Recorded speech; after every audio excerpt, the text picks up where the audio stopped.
This is KGW News at noon. And we have breaking news to get to here in Portland this afternoon. A 100,000-pound piece of heavy construction equipment has tipped over near the OHSU campus in southwest Portland.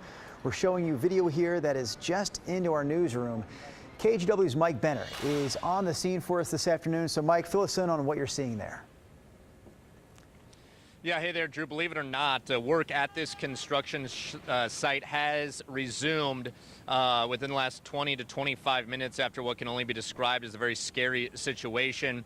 Involved in some of the work we're seeing now, there is a crane here that we think is here to bring that heavy piece of equipment that tipped over back to an upright position. So that's all unfolding right now behind this fenced-off area on the OHSU campus. In the meantime, let's get right to some video our photographer shot shortly after this happened. You'll see crews taking the injured operator away from the scene here. That person not having to go far as we're on the campus of OHSU, but we have since learned that this individual is being taken to a trauma center, so we assume that is Legacy Emmanuel in North Portland, so not very far from the OHSU campus.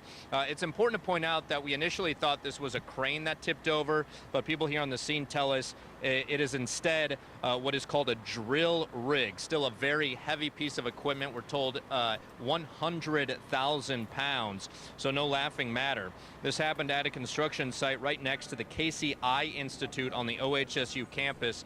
That's in the 500 block of Southwest Campus Drive. Now, as we come back out here live to the scene, again, we can tell you that a crane has been brought in to bring this heavy piece of equipment back to an upright position. But in addition to that, work has resumed here. So we're going to stay out here a little bit longer and also speak to a representative from the construction company Skanska, who is running this site here. And we hope to get more information from that spokesperson, and we'll share that in our newscast later on today. For now, Drew, I'll send it back to you. All right, Mike, we appreciate that update here this afternoon.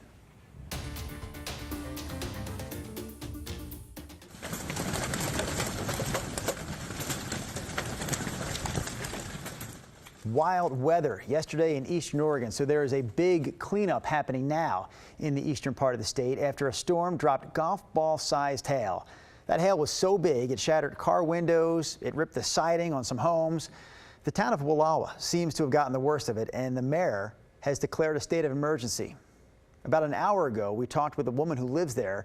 Alyssa Wurst Daggett is her name, and she shared these photos with us.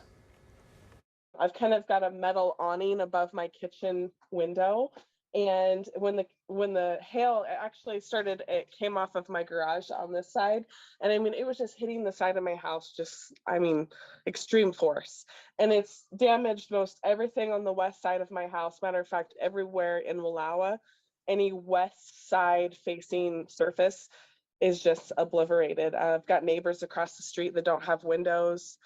It's bad. Absolutely. Those pictures show just how bad it is.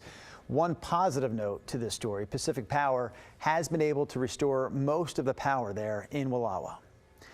All right, with that in mind, let's bring in meteorologist Chris McGinnis. Chris, lots of wild weather there in eastern Oregon yesterday. Yeah, and you know, we are starting to see the storms pop again in similar locations this afternoon, Drew. We'll show you the setup right now. We've got low pressure spinning offshore, and what that's doing is kind of channeling some of this monsoonal moisture out of the desert southwest right up into eastern Oregon and western Idaho. So at this moment, we are actually starting to see some storms now popping in Baker County and in Wallowa County, just east of Interstate 84 here. So this is likely going to be about the westward extent of the storms today, just a smidge to the east of where they were yesterday. But nonetheless, we're starting to see those pop. And the Storm Prediction Center does have extreme eastern Oregon and a good chunk of north central Idaho in this slight risk category for the potential for more severe thunderstorms this afternoon. Again, though, this is kind of shaving the western edge of that, or the extent of that, off into far eastern Oregon. So we do anticipate that whatever storms pop today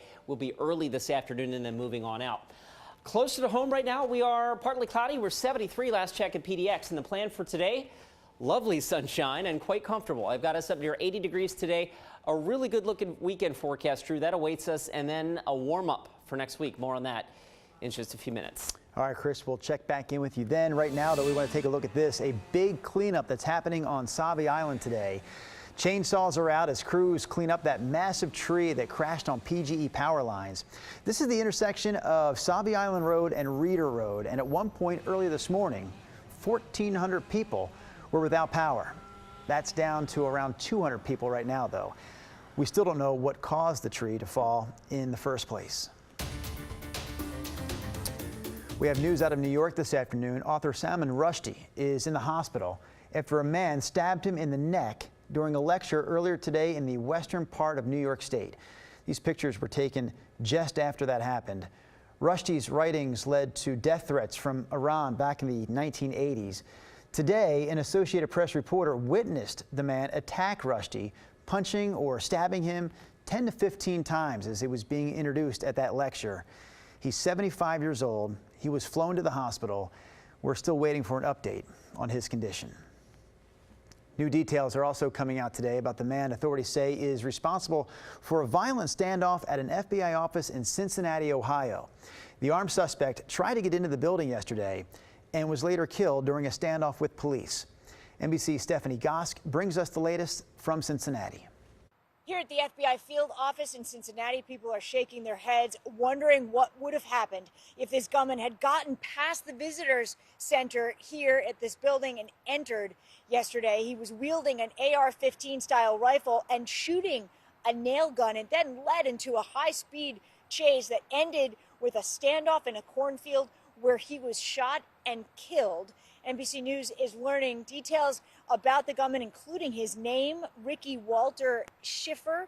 Apparently, according to officials familiar with the matter, was at the U.S. Capitol on January 6th. We are also learning that he made posts in the days leading up to this attack calling for violence against the FBI. This comes just days after federal agents served a search warrant on Mar-a-Lago, on Donald Trump's Mar-a-Lago estate. And following that search, there have been calls for violence against federal agents online. There has also been heated rhetoric from Republicans, including one congressman who called for the destruction of the FBI.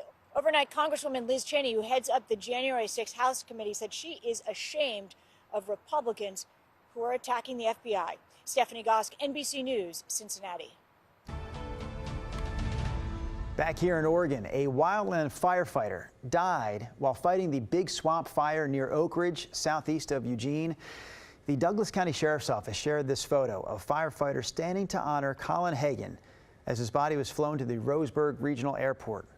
Authorities say Hagan was hit by a tree that fell on Wednesday. The Big Swamp Fire and several others in that area were started by lightning strikes earlier this month. Meanwhile, a woman in northeast Portland is hoping someone is able to recognize the man who broke into her apartment while she was sleeping. A camera inside her house captured the man breaking in late at night last week, and you see him right there. Misha Pierce says the man went into her son's room, stole his virtual reality headset, stole his Nintendo Switch, and a few other items as well. The man was actually able to get in because Misha's teenage son left their front door unlocked that night when he went out to meet up with some friends.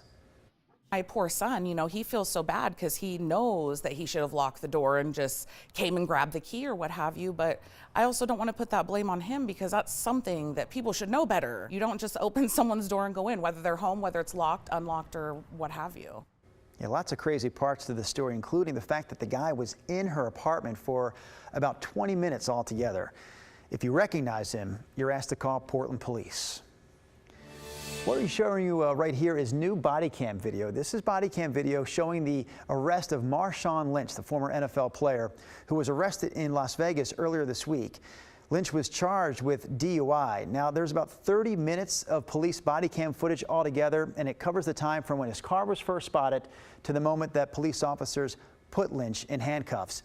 Here's Jessica Janner Castro with more on what happened. From the indents in the concrete, it looks like he drove quite some ways on the rim. This is video from the first officer to arrive on scene. The driver's side door wide open. In the driver's seat is Marshawn Lynch, apparently asleep. After a few minutes, other officers arrive. Lynch soon wakes up. Morning. How are you?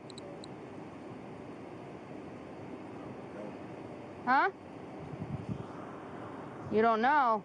The officers ask him several questions, trying to figure out who he is and how he got there. In true Lynch fashion, he gives short, often one-word answers. What do you do for a living?